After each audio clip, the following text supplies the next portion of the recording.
Soccer girls, you know we got some problems. So tune on in, where we talking how to solve them. We may laugh, we may learn, we might be your games with and peace. Hi, Hello. how are you? I'm good. How are you guys doing? We're good. Are you down in Fort Lauderdale? We are. Nice. I live in Jupiter, it's like 30 minutes north of there. Oh, Um, nice. yeah, so you guys got good weather right now. It's like perfect. It's a little chilly.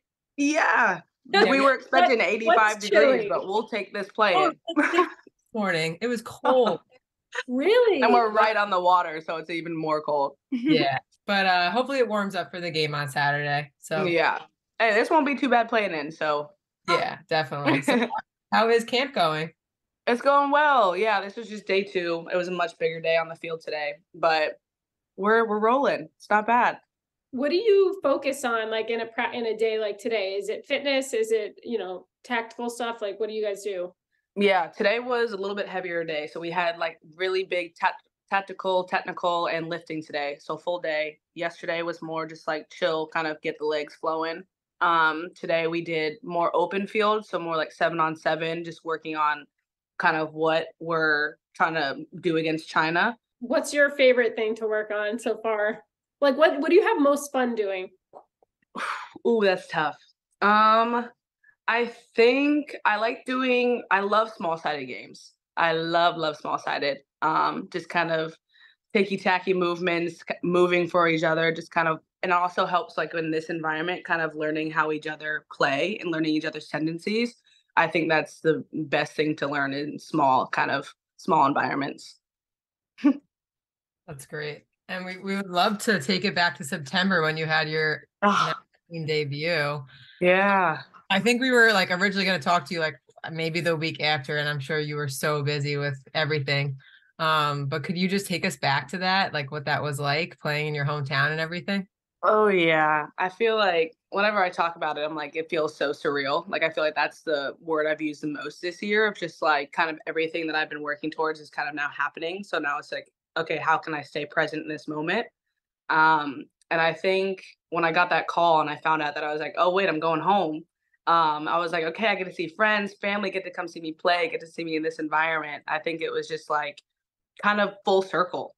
And just like, and we practice on the fields that I practice on with Ohio Elite. So like it really was for full circle and like getting to see everyone again. I'm like, this is crazy. Like it doesn't seem real at all. But it was, Cool. I think when I first stepped on the field, I was definitely a little bit overwhelmed because I didn't even realize that it was really happening yet. And then as soon as you kind of get into the flow of the game, you're like, okay, like it's the same game. You're just wearing a different uniform. But it was really cool. That's amazing. I can't even imagine. But yeah, full circle, like what a serendipity. Yeah, So that's really cool. crazy. How long have you had that dream to play for the national team? Since I first saw them play, I first started playing soccer when I was 5. And I really just loved it because I could get all my energy out. I really didn't know what was going to come from it. Um, and then when I first saw the national team play, I want to say I was 12 or 13, and I actually went to their game with my whole family. And I was like, this is really cool. Like, just the environment, the energy. Like, I was like, what I'm doing now, this is what I could be doing. And it kind of gave me that one goal and the one, like, the mindset of like, okay, what can I do now to take the steps that I need to get there?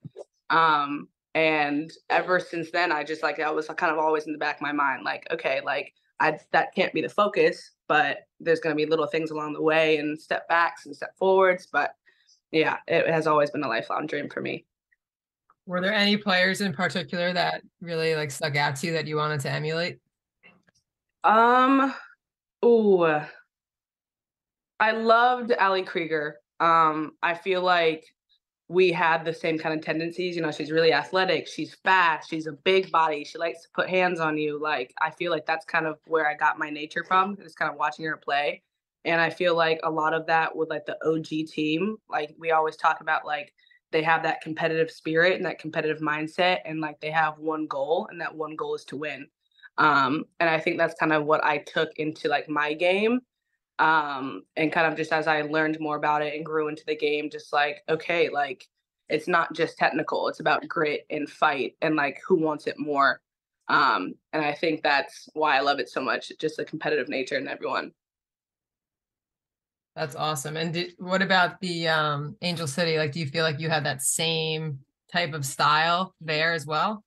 Oh yeah, 100%. I think going into Angel City, it was difficult because I came in kind of injured, and I had to kind of do an unexpected, but kind of feel like I had to surgery, to kind of get fixed up, and it put me out a lot longer than I wanted it to. But that also gave me time to just kind of take a step back and realize like what I was missing because I feel like I missed a piece of just the sport itself. Of I kind of lost a love for it, and I just wasn't as happy as I had been playing. And so I think with that injury, it kind of just gave me that time to be like, okay, like what are my goals going to be coming into this league? I kind of, when I was watching these teams growing up, I was like, I can do this. Like that was always in the back of my head, but I always had kind of self-doubt issues. And I feel like that's a big thing in women's sports that like we don't talk about enough. And just like comparing yourself to players and like it's okay, like you're where you need to be. So when I kind of got that mindset, I was like, okay, like I just need to focus step by step. Like, what can I do to improve? What can I do to be a starting player? And just kind of having that injury too gave me a little insight because I got to sit back and watch too. And so I got to kind of learn and observe. But I think when I found that love again and I was able to touch a ball, I was like, okay, no, I have my grit back. I have my competitiveness back. I want to win. Like now it's just taking it to those next steps and kind of bringing my team along with me. Why do you think that you kind of fell out of love with the game? Like were Yeah. you burnt out? Like what can you tell us a little bit about that? I definitely feel like it was a little bit of burnt out. In college, I went to the University of Tennessee, SEC. It was a very competitive league. And I think by the end of that, I was just tired. I knew that I still wanted to play professional soccer, but I also was at a point in my career that like I was having those self doubt issues and I was really like kind of in my head. And I always have those questions running like, can I do this? Do I want to do this? Or am I good enough to play with these players? And so kind of when I went overseas, I kind of just found love for everything outside of soccer. I had a good group of Americans and that came over with me, and the Icelandic girls were so welcoming. And then the outside of soccer, just Iceland itself was beautiful. So I got to explore and just kind of find other things that I enjoy doing. And then that kind of took me back to being like, oh wait, like I still have this piece of me that I need to grow and I need to build because it's like I had that still the dream to play in the NWSL, but kind of where I was at mentally, I knew I wasn't ready. Um, and so playing with those 2 seasons over there in Iceland, like it kind of just got the ball back under my feet and having fun with it and just kind of staying in the moment as much as possible. Do you think that you kind of took pressure off yourself by going to play over there and being like, there's so much more to life than just soccer? A Like, do 100%. you feel that that really helped you just to have a fresh new environment? Yes, and I think too, like with everyone kind of in college, you everyone has that goal, NWSL, like that's kind of in their sight. And so I had been playing with a lot of these players since I was 12 years old to 21. And I was like, I know there's a different side of soccer. I know everything's not just fast pace, kick the ball, run. Like I know there's more to it. And so over there in Iceland, with the second team that I was on, I had about 5 girls that were on the Icelandic national team. And so that kind of, I got to see how they train, how they put in work, kind of the things they do outside of soccer to stay healthy and to stay like mentally fit. And so having those type of players around me also kind of built me up. And once I could kind of play with them and outplay them, I was like, oh, wait, I can do this. I can. So it definitely gave me a little boost. I want to circle back when you were injured. What was the injury? I had a torn labrum in my hip. What was that recovery like? It was tough. It was really tough. So the injury actually happened like one of the first games of the season. And as soon it happened when I was slide tackling and I kind of felt it, I felt a pop and I was like, I didn't feel great.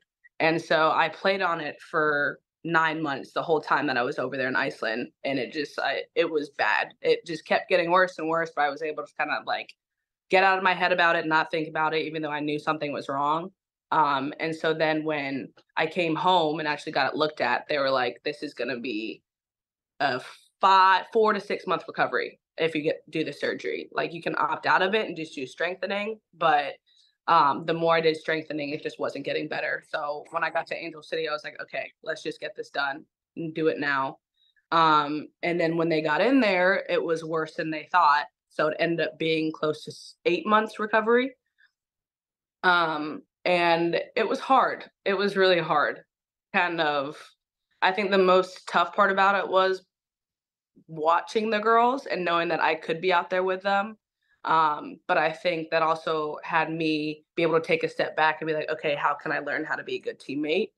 I feel like I was so hyper focused on playing and my ability that like I kind of lost that. And so I always kind of, when I look back at it, I always see it as kind of like a blessing in disguise. And also it gave me the ability to be a good teammate, kind of not on the field, but also to find love outside of soccer again, and kind of just build me as a person. I absolutely love that. For everyone listening, it's such a good tip. Like if you, everyone's always focusing on being a good player, but when you're Yeah. injured, time you can really become a student of the game or become a really good teammate and do things that there's so many strengths that you can have that like that you can put to your team that Yeah. don't necessarily mean just kicking the ball and being on the field. So 100%. I love that so much. And I'm sure during that time it was really hard on you mentally. Like, did you ever feel like you were like, okay, I need some mental support, maybe talking to a therapist, or did you speak to anyone about, the ups and downs of that recovery process? Because I know it's a long one not to be playing. Yeah. I immediately think of my PT at Angel City. She was the one that I was working with. Shout out Jocelyn. Working with the whole recovery. And she just got me. Like we clicked like that. I'm kind of crazy up here, and so kind of like whatever comes out is up here usually comes out, especially if I'm like kind of in this stuck place of I don't know what to do. And so she really allowed me just to be me. And whatever I was feeling, if she was like, if you come in one day and you're just feeling not great, tell me. And we can have a pool day. We can have a meditation day. We can have just sit out on the field and watch, or journaling day. Like there were so many parts to it that was more than just the PT recovery. Um, and I think that was the biggest blessing that came from all that. What do you think you found was most helpful? Like, did you really, use a journal during that time? Because I know that Yeah. would help me, but maybe not for other players. But was there one thing you can think of that really pulled you through? Yeah, no, it's definitely the journaling and the meditation. I feel like my whole career up until maybe 2 years ago, I was just very in my head. And I think that's kind of why I wasn't able to push myself so much or like earlier. Is just because I didn't know how to get out of my head. And I would hear so many things of like, oh, meditate, oh, write in a journal. And I'm like, what is that gonna do? Like, I want to play on a soccer field. What is journaling and meditating going to help me with anything on the soccer field? And so when I kind of stopped being selfish or selfish minded, I was just like, okay, let's try it. And so I would just talk to as many people as I could and learn from the girls that were older than me, to like give me tips of like, where can I even start? Because I think that was the biggest thing too, is just I didn't know where to start. And so really the biggest thing for me was just mindfulness and breathing. Like breathing was the easiest thing to do. And it just gets you in a very present place, with a mind that's always racing. And then also just writing in my journal, whatever's up here is coming down on paper. It doesn't matter if it's positive or negative, whatever's up there is coming out. And it just kind of gets you out of your head. And so that was really helpful. Do you read back at do you read your journal yeah, you did. It's funny. I actually did that last night. I started journaling and I was just flipping through the pages. I'm like, dang, I'm crazy. Like, I really wrote that. I was really feeling it that day. But I yeah, love that you so say it's that. cool to kind of see like where I came from. And I also have journals that I started from like literally 2 years ago. So like sometimes I'll find them and read them. I'm like, wow, like I have grown as a person. Just like not only what's on there, but just like how I talk to myself on a daily basis. So Totally. And like getting your words out, even if they're negative on paper, and then like just taking the paper and just like ripping it up and being like, yep, all ball it over up. my head. It's on the paper. I'm gonna light it up. Like it's Yeah. honestly, it's such a fun thing to do. Like anyone listening who's like really going through it or in a super challenging time, just like say whatever, even if you think you're crazy, just write it out. Like Yep. it's so much better. Everyone's a little crazy. Everyone has their own craziness to them. So it's Yes. okay. It's okay. Was there any specific teammates that when we talked to them about the meditation or journaling or anything else that like really helped you with that? Yeah. I think the first person that really helped me out was Danny. Shout out Danny Weatherholt. She really helped me in the beginning stages of just at Angel City and in the like injury process. She was always coming into the tent, always like, "Hey girl, how you doing? Like what you doing today?" Just like kind of making sure like I'm still present and like also it helped me feel like I'm still a part of the team. And so that was huge for me. And then also like with the meditation piece, I talked to Sarah Gordon a lot about just where do I start? Like I know you're really big into the journaling and meditation and spiritualness and just like who you are as a person. And so just like being able to watch her kind of do her thing was huge for me. Yeah, I feel like it always helps to just have another teammate too who's kind of going through the same thing or can you can relate to, because I feel like it makes you feel a lot less alone. It's Yes. so normal. Like even if players aren't talking about it, everyone's getting help and doing their own thing to help themselves, no matter what it is. Yep. Yeah. Um, okay, so what's the biggest challenge during your career so far, do you think? And how do you think it's helped you grow as a player? Biggest challenge. And not including your injury, I guess. um Oh, okay. So this is a little throwback. So in college, I started going to the U.S. National team camps, the youth ones, when I was little. Like I think my first one, I was 13, and I was pretty consistent in the camps until about 17 years old. Um, and I think where I was kind of as a person, I did not know who I was. Um, I think that was the biggest thing for me. Like, I just didn't know who I was as a person, and I didn't know how to be comfortable as me. Because I thought I was weird, and like some people just like I didn't click with. So it's just like, okay, like, is this okay? Like, is it okay that I don't click with these people? Like, feel like I needed to have everyone like me. And I think that kind of made me uncomfortable in the soccer scene. And so then as I got a little bit older, me and my teammate at Tennessee were able to go to a camp together, which was so cool. But then the U20 World Cup was coming around. I just really wasn't feeling great mentally. I knew I didn't have the best camps. I knew I wasn't playing like myself. So I just kind of had a feeling like I was like, I don't think I'm going to make this team. Um, and the roster came out and my teammate made it and I didn't. And that one hit hard. And I don't think I really realized that until 2 years ago. For real. I think when that happened, I felt a lot of anger and sadness more like towards myself than anyone because I was just like, why couldn't I do that? Why could I not perform how I wanted to perform? Why did my teammate get called in and I didn't? So I was just going through like mental battles daily. And I think that's part of the reason why I kind of lost the love for the game too, and why I felt burnt out after college because I was like, this is something everyone works so hard for is to make this World Cup, and then you don't. It's just kind of like, okay, now what? Now what do I do? And so I think leaning on my teammates at Tennessee and also leaning on my coaches and just kind of seeing where I can go from there and how I can build and how I can just move forward is something that has really helped me to this day. Thank you for sharing that story because I feel like that happens a lot with professional athletes. Like Yeah. one teammate will get called in, one, you'll get cut, and it always goes like back and forth all the time. How do you stay a good teammate? And like, do you text that teammate and say congrats, and like, don't put the anger or jealousy on her? Like, how do you deal with that? Because I know, like I said, it's so common in the professional athlete space for that to happen. Yeah.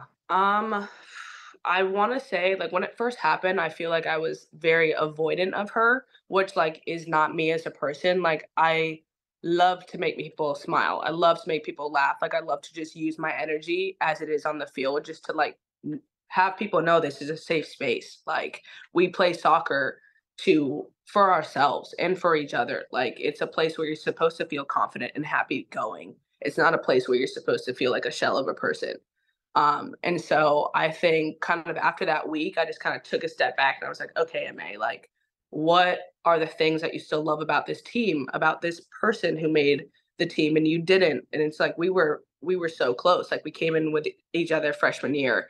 And we just got super close super fast. So I think it took a lot of deep internal work at the time to just be like, this isn't the end. You're 20 years old. Like, it is okay. Like, there is more to life than making this U20 World Cup. And so I think just being a good person and being a good teammate, like, I wanted that part to come back out of me. Like, I wanted her to know, like, I'm still your friend. Like, I'm not gonna not be your friend because you are doing this amazing thing and I'm not. So I think that was the biggest thing for me. Yeah, I love that. And it's even like if a player plays over another player, like you're still all on the same team, you're all teammates. And if you're happy for them and you just show that, and then you go back to doing the work you have to do to get on the field or to make that team, and just like not making it a bad thing. I just think that's Yes. an important message here. And thank you for sharing that. Yeah. Like, Of it's so course. female athletes. I don't know why to like separate that. Sometimes I think like the guys, they can like be competing against each other and they're okay off the field. Girls, there's so many different emotions and feelings, and I think that's at every level. It's hard. You want to keep that friendship and you want to support them, and it's like we're competing for the same thing. So you have to separate that and still support your friend or teammate, and then support yourself too. So Yeah, agreed. Like, I feel like the media and like the outside world only sees like the glorified picture. They see us on game day and they see us playing our best, but they don't know that the week leading up to that was hard and mentally draining. And there was good, there was bad. You had a good practice, you had a really bad practice. Like, there are so many things that kind of build up to that game day. And the whole point of game day is to be able to show who you are and work as a team to be like, this is what we worked on this week. And kind of just put it out into your own art. we always say, I think you guys it would be so cool if they did like follow a different team, like in the NWSL for Hard Knocks, on HBO. Like, if they did, there's so much more that people don't see with women's soccer and the league and everything, or even the national team. Yes. So cool to see your journey, like, and each person, each player, like their own personal journey. So we're gonna keep pitching it. We're gonna keep trying. For real. Carly, anything else before rapid fire? What's a sport you wish you were good at? Basketball. What's one thing you can't travel without on an away trip? Ooh, one thing I can't travel without. I feel like this is so basic, but just like a hoodie. Like, I feel like I'm always wearing hoodies or sweatpants, and I forgot sweatpants this trip, and it's really a catastrophe. That's devastating. You better Amazon Prime that shit. That's what I'm saying. If you could have dinner with any athlete, who would it be? Any athlete? Male or female? Ooh, that's a hard one too. Ooh, I think Simone Biles.